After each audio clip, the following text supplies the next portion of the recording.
Hi friend, welcome back to my channel. Friend, film की कहानी में हमें एक साइको किलर देखने को मिलने वाला है, या फिर आप कह सकते हैं साइको लवर देखने को मिलने वाला है, जो कि इस कहानी में एक लड़की के पीछे इतना पागल होता है कि उसको पागल करने के लिए वो किसी भी हद तक चला जाता है। जैसा वो खुद साइको होता है, वो उस लड़की को वैसा ही करने के लिए। सो फ्रेंड, कहानी की शुरुआत हमें सॉयर वैलेंटीनी से देखने को मिलती है, जो कि एक बहुत ही अच्छी जॉब कर रही होती है। वहाँ पर अपने कैबिन में बैठकर वो काम कर रही होती है और एकदम से उसकी नज़र एक आदमी पर पड़ती है, जिसको देखकर वो बहुत ही ज़्यादा डर जाती है। और थोड़ी देर के बाद उसका बॉस अंदर उसे बुलाता है और उसे उसके काम को लेकर उसकी बहुत ही ज़्यादा तारीफ़ें करता है और उसे अपने साथ सोने के लिए बोलता है। उसे कहता है, अगर तुम्हें प्रमोशन चाहिए तो तुम्हें मेरे साथ कुछ करना होगा और हमें एक वेकेशन पर जाना होगा, जो कि कुछ ही दिनों की होगी, जिससे तुम बहुत सारी तरक्की कर सकती हो और मैं बोर्ड के आगे तुम्हारा नाम दे सकता हूँ। ये चीज़ सुनकर सॉयर वहाँ पर चुप कर जाती है और उसे कहती है, इस काम के लिए अभी मैं तैयार नहीं हूँ, तो ये प्रमोशन आप किसी और को दे सकते हैं। तो वहाँ पर उसका बॉस उसे कुछ भी नहीं कहता है, क्योंकि वो बहुत ही ज़्यादा शर्मिंदा हो जाता है और वहाँ से सॉयर चली जाती है। सीन यहाँ से शिफ्ट होता है। अब सॉयर को एक क्लब के अंदर हम देखते हैं, जहाँ पर एक लड़के से वो बात कर रही होती है। उस लड़के को उसने खुद बुलाया होता है। यहाँ पर सॉयर अपने स्ट्रेस को ख़त्म करने के लिए उस लड़के को बुलाती है और उसे कॉन्ट्रैक्ट साइन करती है कि तुम मुझे नहीं जानते हो, हमारे बीच में सब कुछ होगा, बट उसके बाद तुम मुझे कोई कॉल नहीं करोगे और ना ही कोई मैसेजेस। हम दोबारा कभी भी नहीं मिलेंगे, जैसे हम कभी मिले ही नहीं थे। तो वहाँ पर वो लड़का मान जाता है। सॉयर उसे अपने घर पर लेकर जाती है, बट जब उसके साथ वो रोमांस करने लगती है तो सॉयर उसके साथ रोमांस नहीं कर पाती है और वो अपने वॉशरूम के अंदर जाकर रोना शुरू कर देती है। वहाँ से वो लड़का चुप करके उसके घर से चला जाता है। सॉयर कुछ मेडिसिन लेती है, जो कि स्लीपिंग पिल्स होती हैं।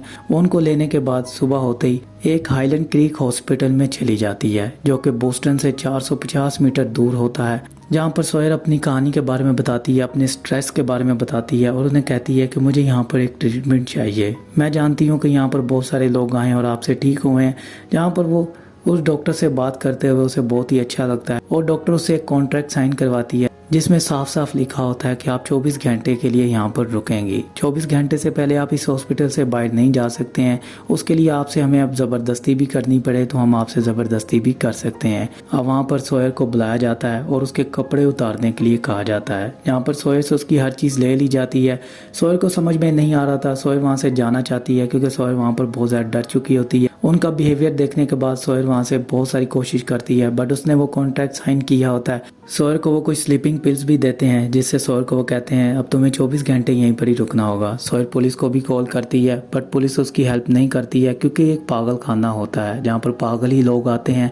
वहाँ पर पुलिस उनके ऊपर बिलीव नहीं करती है, वो जस्ट डॉक्टर्स के ऊपर बिलीव कर रहे होते हैं। अब यहाँ पर सॉयर इस चीज़ को समझने की कोशिश कर रही होती है और पुलिस का वेट कर रही होती है। पुलिस नहीं आती है और यहाँ पर सॉयर को दूसरे पागल लोगों के साथ सोने के लिए बोला जाता है। यहाँ पर जेकब नाम का लड़का, जो कि सॉयर के साथ बदतमीजी करता है, सॉयर उसे मारती है और अपने बेड पर चली जाती है। वहाँ पर एक और साइको लड़की होती है, इसका नाम वॉयलेट होता है, जो कि पूरी तरह लड़की साइको होती है। वहाँ पर उसके पास एक नोकदार हथियार भी होता है, जिससे वो सॉयर को डराने की कोशिश करती है, बट सॉयर उससे नहीं डरती है और उसे कहती है, मैं जानती हूँ तुम ये बस मुझे डराने के लिए बोल रही हो। अब सुबह होते ही वहाँ पर सॉयर अकेली बैठी होती है और सब लोग एक तरफ बैठे होते हैं, जहाँ पर सब लोगों को बहुत ही दिन हो चुके होते हैं। वो काफी हफ्तों से यहाँ पर होते हैं, जो कि एक दूसरे के साथ काफी ज्यादा बातें कर रहे होते हैं। सॉयर को ये चीज देखकर बहुत ज्यादा अजीब लगती है। सॉयर वहाँ पर 24 घंटे का वेट कर रही होती है। बस उसी बीच में सॉयर कुछ ऐसे काम करती है, जिससे सॉयर को वहाँ पर 7 दिन के लिए रुकना पड़ सकता है। सॉयर वहाँ से जाने के लिए एक आदमी को मारती है, जिसका नाम जॉर्ज होता है। जॉर्ज को वो पहचान लेती है। जॉर्ज का नाम असली डेविड होता है, जिसको सॉयर बहुत ही अच्छी तरह से जानती है। अब वहाँ पर सॉयर को उसकी हकीकत के बारे में पता होता है। सॉयर को वो बहुत ही ज़्यादा तंग कर रहा होता है, सॉयर से वो प्यार करता होता है। इसके बारे में सॉयर डॉक्टर को बताने की कोशिश करती है, बट वहाँ पर डॉक्टर उसकी बात पर बिलीव नहीं करते हैं। सॉयर वहाँ पर कहती है कि मुझे 24 घंटे हो चुके हैं, मैं बिल्कुल ठीक हूँ। वहाँ पर वो डॉक्टर को कहती है, डॉक्टर उसकी बात पर बिलीव नहीं करता है और उसे कहता है आपको 7 दिन के लिए यहाँ पर रखा जाएगा, क्योंकि आप दूसरों के लिए खतरा है और अपने लिए भी खतरा है।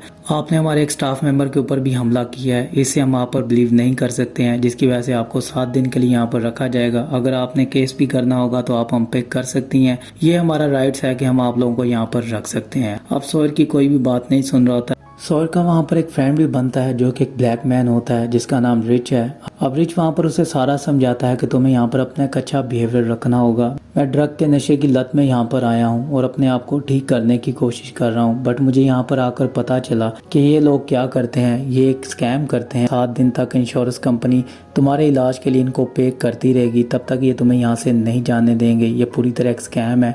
यहाँ पर इनको साल के बहुत सारे अपने टारगेट कंप्लीट करने होते हैं, जिससे लोगों को यहाँ पर वो ज़बरदस्ती रखते हैं और उनके इंश्योरेंस पॉलिसी के ज़रिए उनसे वो पैसे लेते रहते हैं। जब तक उनके पैसे आते रहते हैं तब तक यहाँ पर सब लोग पागल होते हैं। जैसे ही पैसे आना बंद हो जाते हैं तो यहाँ पर कोई भी पागल नहीं होता है और सब लोग ठीक हो जाते हैं। सोयर को भी समझ में आ जाता है कि यहाँ पर ये सब कुछ स्कैम चल रहा है, क्योंकि सोयर तो बिल्कुल पूरी तरह ठीक होती है, वो पागल नहीं होती है। उसे पागल बनाने की पूरी कोशिश की जा रही होती है।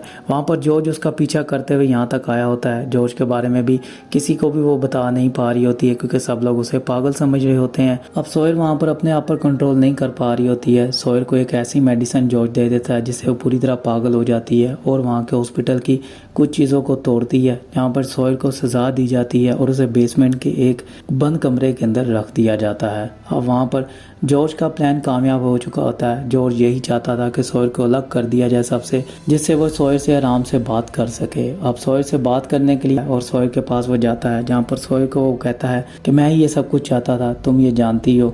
वहाँ पर वो सोयर को बताता है कि तुमने अपनी माँ को भी कॉल की है, मैं जानता हूँ, वो यहाँ पर आई थी। तो यहाँ पर वो सारी कहानी सोयर को बताता है जो कि हॉस्पिटल के अंदर हो चुकी होती है। वो उसकी माँ को भी मार चुका होता है, जिसके बारे में सोयर को नहीं पता होता है। अब सोयर यहाँ पर ये सब कुछ सुन रही होती है। सोयर अपने आप को बचाने के लिए उससे कुछ कॉन्ट्रैक्ट करती है। उसे कहती है कि मैं तुम्हें खुश करना चाहती हूँ, मैं तुमसे बात करना चाहती हूँ, हम एक नई जिंदगी को एक नए सिरे से स्टार्ट कर सकते हैं। जहाँ पर डेव ये बात सुनकर बहुत ही ज़्यादा हैरान होता है, बट वो सोयर के ऊपर बिलीव नहीं कर रहा होता है। डेव यहाँ पर सोयर के करीब जो भी आता है उसे मार देता है, जैसे कि वो रिच को मार चुका होता है, जो कि सोयर की हेल्प कर रहा होता है, क्योंकि उसने सोयर को उसका फ़ोन दिया होता है, जिसकी वजह से वो उसको भी मार चुका होता है। अब डेव का भी यहाँ पर पर्दाफाश होने वाला हो जाता है। डेव के कुछ डॉक्यूमेंट जो होते हैं वो उसके कुछ कोलीग के हाथ में लग जाते हैं, जो कि वो ऑफिस में दे देते हैं, जिससे अब ये पता चलता है कि डेव जो है वो जॉर्ज नहीं है, उसका असली नेम डेवी है, जो कि सोयर कह रही होती है। अब वहाँ पर हॉस्पिटल वाले भी उसके ऊपर शक करना शुरू कर देते हैं, जहाँ पर डेव का ये राज तो फाश हो चुका होता है,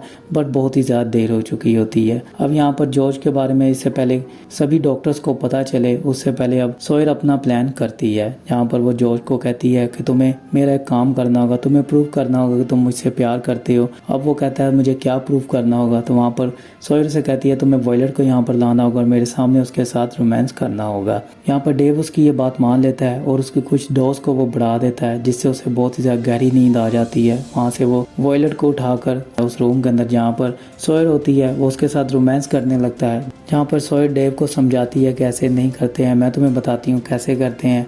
अब सोयर का यह प्लान होता है कि वो वॉयलेट को यहाँ पर लाएगा, क्योंकि वॉयलेट के पास वो हथियार होता है जिससे वो यहाँ से भाग सकती है, डेव को मार सकती है। अब वो रोमांस करते हुए वॉयलेट से वो हथियार निकाल लेती है और डेव की गर्दन में मार देती है। जहाँ पर डेव ने उसे पहले ही बताया था यहाँ से भागने का रास्ता, वो उस रास्ते से ही भाग जाती है, बट डेव भी उसका पीछा करता है, पीछे से आके उसके सर में एक रॉड मारता है, जिससे बेहोश करके उसे अपनी गाड़ी की डिक्की में डाल देता है, जहाँ पर उसकी माँ की भी लाश होती है। अब उसे वो लेकर जा रहा था, जहाँ पर सोयर गाड़ी की डिक्की को खोलती है और वहाँ से कूद जाती है। वहाँ से डेव भी उसका पीछा करता है और जंगल में उसे पकड़ने की कोशिश करता है और उसे वो पकड़ लेता है, जहाँ पर सोयर बेहोश हो जाती है। अब डेव को लगता है कि वो मर चुकी है, बट वो मरती नहीं है। सोयर के हाथ में उसकी माँ का क्रॉस होता है, जिससे वो बहुत ही बुरी तरह डेव को उसकी आंख में मारती है और वहाँ पर डेव से वो उसका हथियार लेकर उसका गला काट देती है। वहाँ पर डेव को बहुत ही बुरी तरह मार देती है। यहाँ पर डेव की एंडिंग हो जाती है, डेव मर चुका होता है और सोयर वहाँ से वापस अपनी जॉब पर हमें नजर आती है। यहाँ पर सोयर की तरक्की हो चुकी होती है, सोयर एक बॉस बन चुकी होती है और वहाँ पर सोयर को फिर से डेव नजर आता है, जहाँ पर उसको देखने के लिए वो डेव के पास जाती है, बट डेव वहाँ पर नहीं होता है, वो उसका एक भ्रम होता है। मतलब अब सोयर पूरी तरह ठीक नहीं हुई है, वो डेव के सदमे से बाहर नहीं आ रही है और यहीं पर ही फिल्म की एंडिंग हो जाती है।